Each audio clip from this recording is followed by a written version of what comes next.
तो जो लोग हैं अवध के,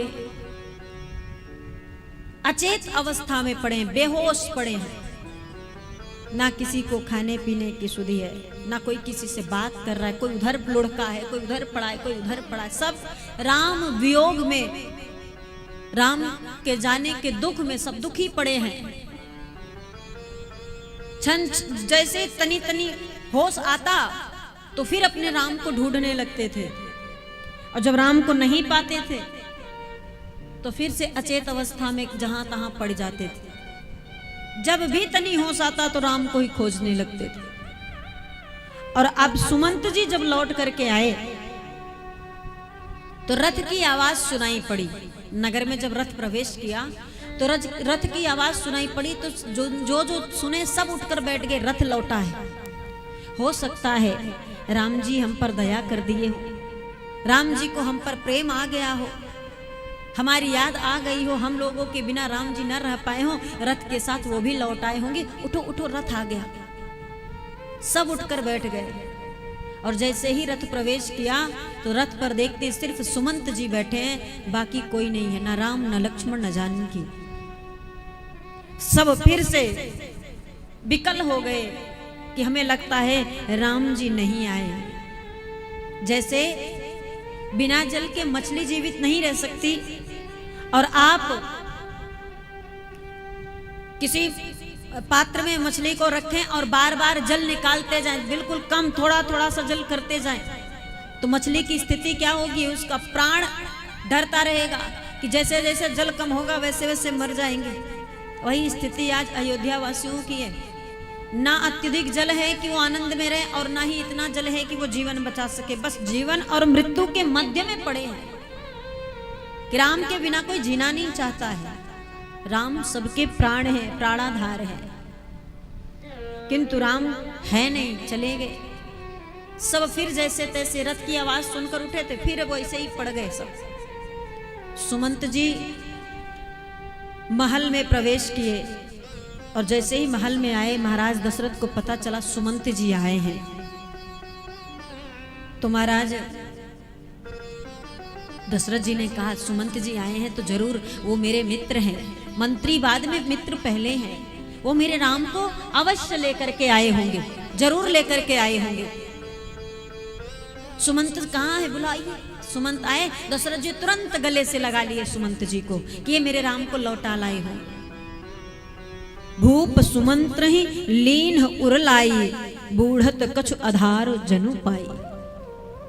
बूढ़ कहते ना डूबते को तिनके का सहारा, वैसे ही सुमंत जी दशरथ जी को लग रहे थे। और जैसे ही सुमंत जी को गले लगाकर उन्होंने पूछा है, बढ़िया पास में बिठाए, और बैठाने के बाद पूछते हैं राम कुशल कहु सखा सने ही, राम जी की कुशलता बताइए। हे मित्र, राम ठीक तो हैं, राम आपके साथ आए तो हैं, कहाँ रघुनाथ लखनु भय देहि, राम जी कहाँ हैं, लक्ष्मण कहाँ है, जानकी कहाँ, किशोरी कहाँ है, दिखाई नहीं दे रही है कहाँ, वो तो बताइए। आपके साथ लौट करके आए हैं ना। शोक से विह्वल होकर के, व्याकुल होकर के दशरथ जी के आंखें राम जी को खोज रही हैं। इतना स्नेह करते हैं राम जी से दशरथ जी कि वो तो वरदान में भी मांगे थे, अगर राम नहीं जीवन में रहेंगे तो इस जीवन को ही मैं त्याग दूंगा, मैं जीना पसंद नहीं करूंगा। लेकिन अभी भरोसा है, हो सकता है सुमंत जी राम जी को लाए। यत्र तत्र नजरें दौड़ा रहे, कहीं तो दिख जावे राम जी हमारे, राम जी नहीं देख रहे। पूछे सुमंत जी से, क्या राम मेरा लौट कर नहीं आया? क्या जानकी भी नहीं आई? लक्ष्मण भी नहीं, कोई लौट कर नहीं आया। सुमंत जी बिल्कुल निशब्द हैं, अवाक्य हैं, कोई शब्द नहीं है कि वो कह सके कि आए हैं या नहीं आए हैं, क्या कहें, क्या जवाब दें। आज सुमंत की चुप्पी को देखकर दशरथ जी समझ गए कि राघव मेरा नहीं आया है। दशरथ जी कहते हैं, सो सुत बिछुरत गए ना प्राण,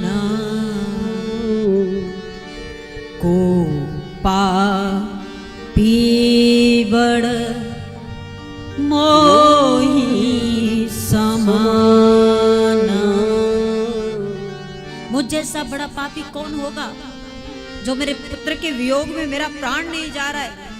ऐसा लगता है न जाने कितने दिनों से मैं अपने राघव के बिना रह रहा हूँ। बार बार पुनः पुनः पूछत मंत्री ही राव, बार बार पूछते हैं संत जी कुछ तो कहिए, सखा कुछ तो बोलिए, मेरे प्रियतम राम का कोई तो संदेश मुझे सुनाइए।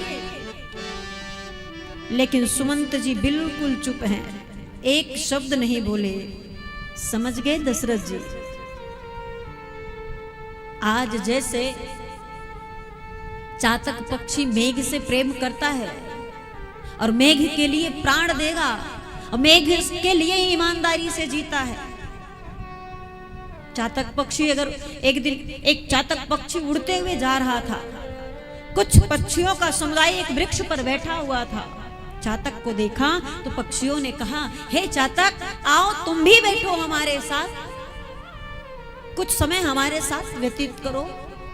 चातक पक्षी ने कहा, मैं उस वृक्ष पर नहीं बैठता जिस वृक्ष को कोई और जल सींचा हो, मैं उसी वृक्ष पर बैठता हूं जिस पर मेरे मेघ का जल सिर्फ गिरा हो, और इस वृक्ष पर मेरा ये मेरे मेघ की वर्षा से नहीं है, इसलिए मैं इस पर नहीं बैठूंगा। चातक आगे बढ़ गया उड़ते हुए जा ही रहा था कि महाराज एक शिकारी ने पक्षी को देखा, चातक को देखा और अपने बाण से उस चातक को मारा। चातक सीधा जल में जाकर के गिरा। देखिए, हर जल से दूर रहने वाला, मेघ के जल से प्रेम करने वाला गंगा के जल में जाके गिर गया। हर मरने वाले के मुख में गंगा जल डाला जाता है, जिन्हें मोक्ष मिल जाए। और आज देखिए, चातक गंगा जी में गिरा, लेकिन गंगा जल को स्वीकार नहीं कर रहा है, मुख में नहीं जाने दिया, अपने चोंच को ऊपर की तरफ निकाल कर फैलाया है और मरने वाला है। किसी ने कहा, रे चातक, ये अपना मुख खोलकर ऊपर की तरफ क्या देख रहा है? ये गंगा जी है, भागीरथी है, पतित पावनी है, इसका एक भी बूंद तेरे मुख में पड़ जाएगा, तेरा जन्म सफल हो जाएगा, मृत्यु बन जाएगी। चातक ने कहा, मुझे अपना जन्म नहीं सफल करना, मुझे अपनी मृत्यु नहीं बनाना है। मैं अपने प्रियतम मेघ से जितना प्रेम करता हूं, अगर उसकी इच्छा हो तो एक बूंद मेरे मुख में गिरा देगा, अन्यथा बिना जल का प्राण त्याग दूंगा, लेकिन मेघ के जल के अलावा किसी और जल को मैं कभी जीवन में स्वीकार नहीं करूंगा। आज चातक का ये प्रेम देख करके महाराज दशरथ जी के प्रेम को देखकर चातक का प्रेम याद आ गया कि दशरथ को राम के अलावा कुछ दिखाई नहीं दे रहा है, राम के अलावा कोई भी चीज भा नहीं रही है दशरथ जी को। भटकते दशरथ जी का मन बार बार अपने राम को महलों के हर कोने में खोज रहा है, चारों तरफ अपने राम को ढूंढ रहे हैं। धैर्य टूटने लगा, धीरज टूटने लगा। एक ही बात, राम मेरे राम, कहाँ लखनऊ कहाँ राम सनेही,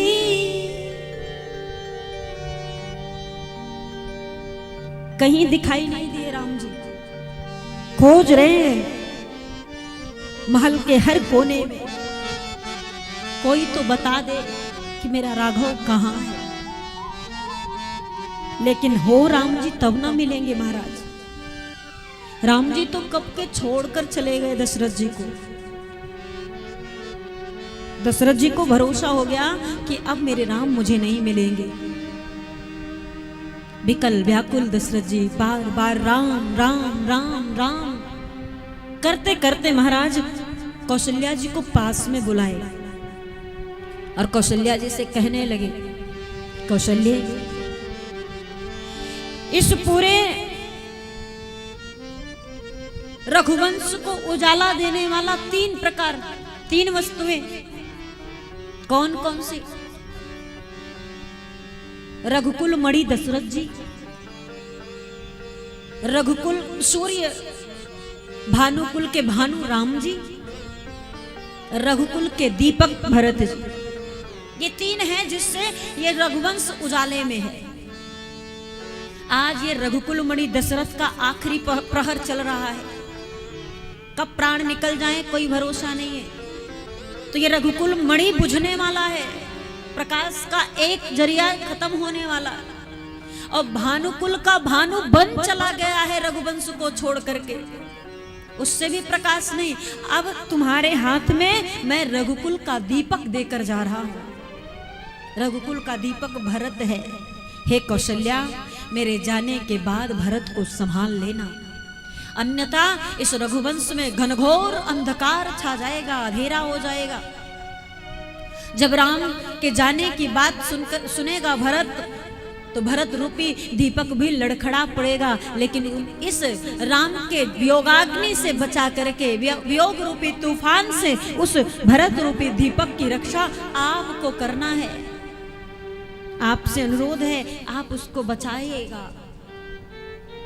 और दशरथ जी राम जी के पावन नाम को बार बार लेकर के,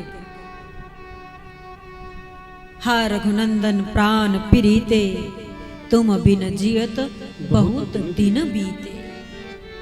जैसा लगता कि बहुत दिन से राम के बिना जी रहे हैं। और राम के नाम को बार बार लेते हुए दशरथ जी का प्राणांत हो। राम राम कही, राम कही, राम राम कही राम। एक बार नहीं, बस जब भी होश आवे, जब भी चेत होवे शरीर में, बस राम राम राम राम कहते रहते। तनु परिहर रघुबर विरह राव गए सुरधाव। महाराज दशरथ जी का प्राणांत हो गया। तेल से भरे नाव में दशरथ जी के पार्थिव शव को रखा गया।